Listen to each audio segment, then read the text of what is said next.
Back to the Daily Dose. Thanks for staying with us. Well, it's one of the most influential pieces of American cultural history, Mad magazine.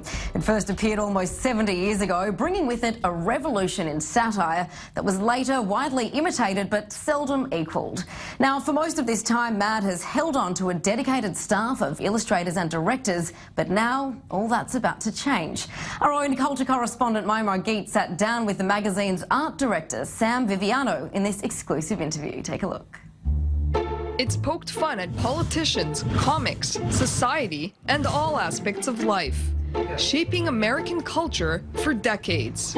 When the first edition of Tales Calculated to Drive You Mad came out in 1952, it was unlike any other comic book seen before. Founders William Gaines and Harvey Kurtzman took aim at American presidents, television, and film, changing the very nature of satire as we know it. We sat down with Sam Viviano, the magazine's art director for the past 19 years, to discuss all this and more, including what lies ahead for Mad. Can you tell me a little bit about your journey to Mad magazine? From what I read, it was pretty eventful. I grew up like a lot of American kids who want to be artists, wanting to be a comic book artist, wanting to draw Batman and the Flash. There was almost a joke going around the circles of young illustrators that somebody at Mad had to die before you could get in. My first Mad job was also my last Mad job for 4 years, until Nick Magdalene and John Ficarra took over as editors after Feldstein retired.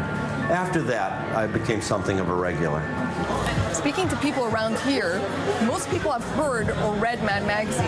What do you think makes it so iconic? Mad is approachable because some of it is universal. The cartoons of Sergio Aragonés are all pantomime, so you can enjoy them without having to worry about any kind of language barrier. And the latest issue, of course, talks about U.S. President Donald Trump. Donald Trump has been on the cover 6 times in the last year and a half, which is something since we're only a bi-monthly publication now. The attraction, if not the appeal of Donald Trump, is that he is bigger than life.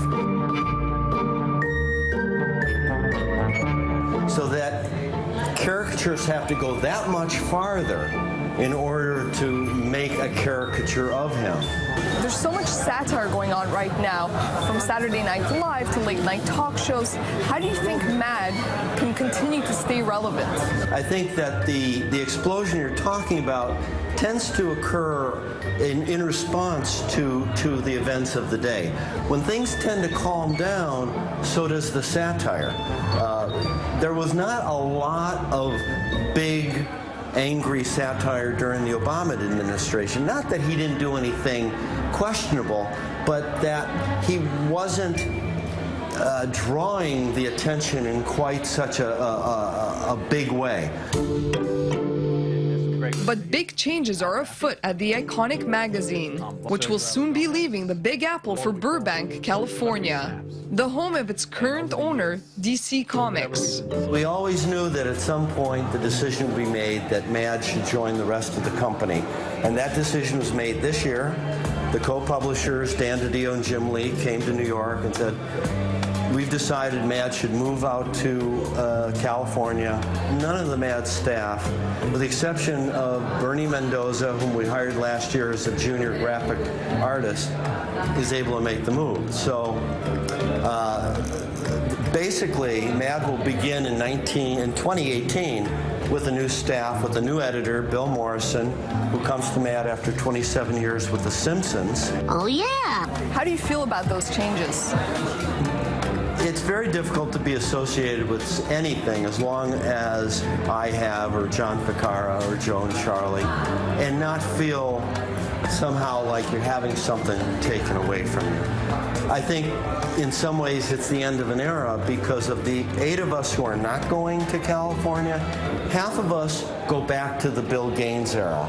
That will end. Bill Morrison will begin with a clean slate. It could very well be a much better magazine, much funnier, but it will be different. Maya Margit, i24NEWS.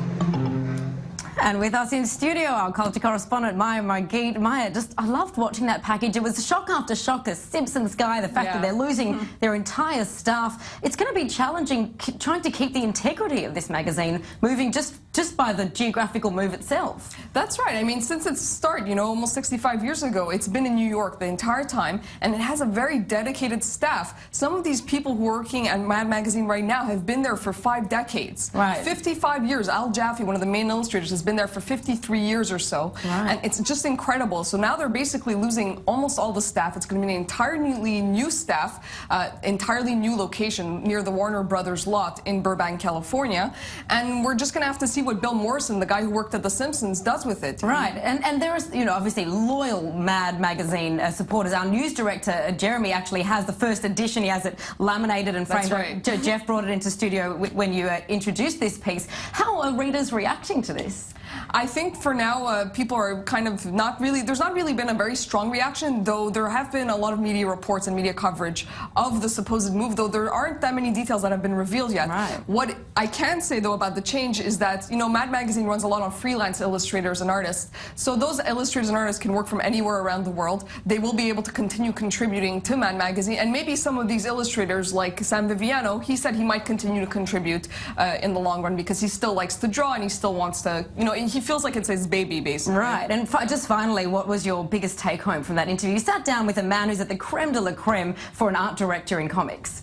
I just had so many questions for him because, you know, Mad Magazine is basically the precursor to all the satire and the TV shows and everything on social media, Funny or Die, SNL, all the late night talk shows like Stephen Colbert. So there's just so many questions for someone like that who's been working there for decades, basically. So he knows all the original artists. And one thing that was interesting was an anecdote he told me about when Bill Gaines, the founder of the magazine, took the whole team to Haiti because they had one subscriber and that one subscriber canceled their subscription. So he took the entire team of Mad there. They banged on the door of the guy who unsubscribed, and they convinced him to just, you know, renew his subscription. That is basically incredible. Hopefully they can continue to bring that culture with them with their whole new stuff. That's right. Yeah, we have to hope. Amazing interview, Maya Margit.